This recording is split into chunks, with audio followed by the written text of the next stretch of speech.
Hello friends, I'm back with another video in the series of Ikigai. Yesterday we talked about how important is logotherapy and to find your own passion in life. जैसे logotherapy को Victor Frank ने discover किया था और बहुत सारे लोगों को उनके जीने का पर्पस दिया, ऐसे ही एक थेरेपी होती है which is called Morita therapy.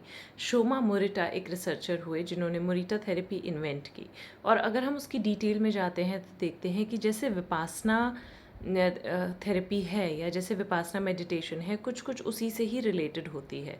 इसमें आपको करीबन 1 महीने के लिए एक जगह पर रखा जाता है and there are steps which you go through and then you help yourself to understand get what it is going wrong in your life, how you can improve upon it, and how you can take a new way into your life all by yourself.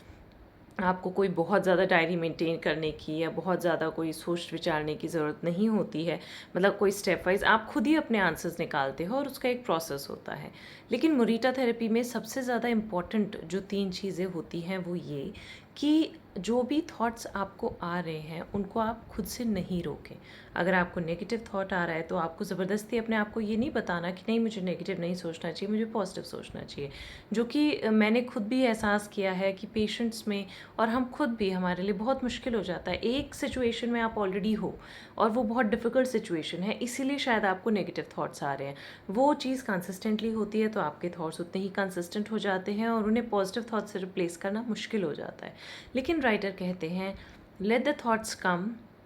जो की यहाँ पे है वो ये कि उन thoughts को अपने ऊपर आप असर कम करें. कैसे कम करें? ताकि आप अपने कम इसलिए करें क्योंकि आपको उनसे अपने आप को इम्पैक्ट नहीं होने दे रहा. अदरवाइज़ थेरेपी का क्या यूज़ है? तो जो थॉट्स हैं उन्हें आने दें, but even during that time you should be keep doing what you doing and what you're supposed to do. Let's say I am working in an office और उस टाइम पे मुझे बहुत नेगेटिव थाट्स आते हैं because of some stuff at workplace, because of some stuff at home, because of some stuff in the way. मैं रास्ते में आ रही थी और कुछ नेगेटिव हो गया and I am thinking negative.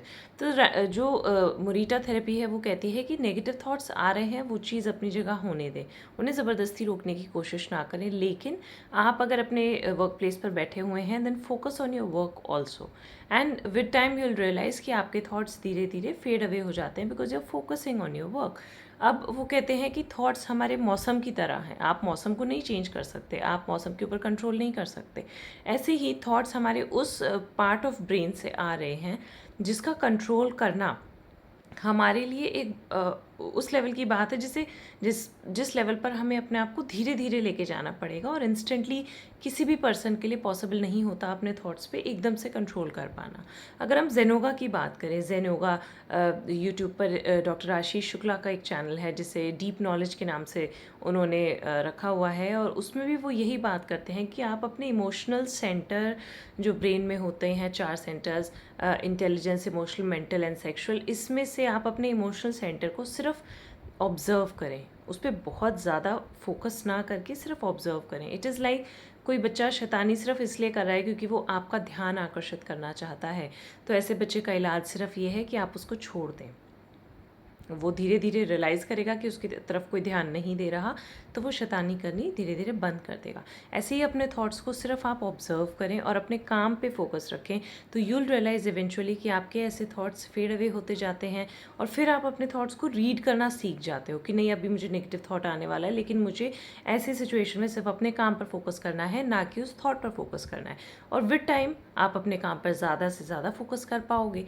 और इस प्रोसेस के साथ साथ you have to find the purpose of your life. यानी कि आपको सिर्फ इन्हीं चीज़ों में नहीं फंसे रहना, आपको साथ साथ ये भी ध्यान रखना है कि ठीक है, ये सिचुएशन मेरे साथ हो रही है, ये काम है जो मुझे अभी करना चाहिए, लेकिन मेरी लाइफ का पर्पस क्या है. इन तीनों पैरामीटर्स के इर्द गिर्द ही मोरिटा थेरेपी जो है वो काम करती है.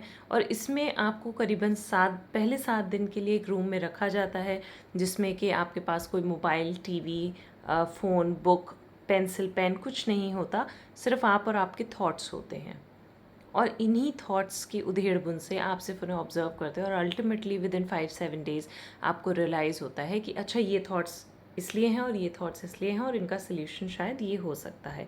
इस पूरे दौरान सिर्फ आपके थेरेपिस्ट आपसे बात करते हैं और आपको गाइड करते हैं। उसके बाद आपको बाहर निकलना अलाउ होता है फॉर 5-7 डेज़, लेकिन उस दौरान भी आप किसी और से बात नहीं करते। जैसे कि विपासना में होता है कि आप वहाँ रहते हो, मेडिटेशन करते हो, लेकिन आपको किसी से बात करना अलाउड नहीं होता। ऐसे में होता क्या है कि इंसान को जितना समय अपने आप के साथ मिलता है, बिना और किसी डिस्ट्रैक्शन के, बिना और किसी रिस्पॉन्सिबिलिटी के, वो धीरे धीरे अपने अंदर अंदर अंदर जाता है और एक नई चीज़ लेकर आता है, अपने आप को खोजता है।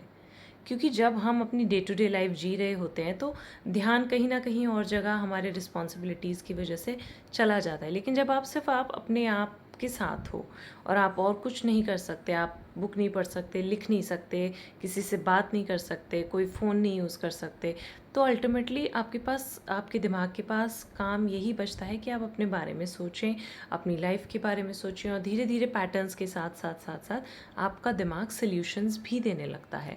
ये एक बहुत ही साइंटिफिक प्रैक्टिस है और मोरिटा थेरेपी के थ्रू इसी में नेक्स्ट 7 डेज़ के लिए जब आपको बाहर अलाउ किया जाता है, उसके बाद कुछ क्रिएटिव एक्टिविटीज़ से आपको इन्वॉल्व कराया जाता है, जिसमें कि पेंटिंग, ड्राइंग, ऐसा कुछ आप कर सकते हो।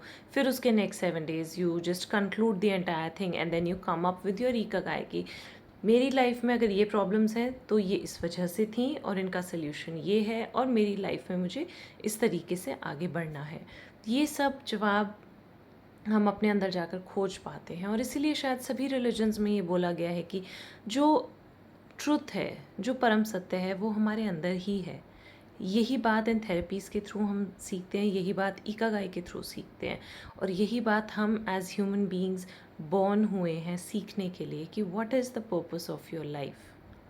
जब आप इतने क्लियर हो जाते हो अपने अंदर से, इस उस लेवल पर सोचने लग जाते हो, तो आपको कोई भी आसपास का स्ट्रेस, कोई भी प्रॉब्लम नहीं इफ़ेक्ट कर पाती, और आप चीज़ों से बहुत ऊपर उठ जाते हो। You see the true purpose of being embodied into a human body, why you have been sent as a soul into a human body. It is one of the greatest privileges that we have, because पूरी earth पे ऐसी species और कोई नहीं है जितनी privileged एक human body है। आप सिर्फ खाने पीने सोने से लिमिटेड नहीं हो, लेकिन उससे बहुत ज़्यादा ऊपर हो। पेड़ों की तरह आप स्टेशनरी नहीं हो, आप मूव कर सकते हो। You have the power to change the history.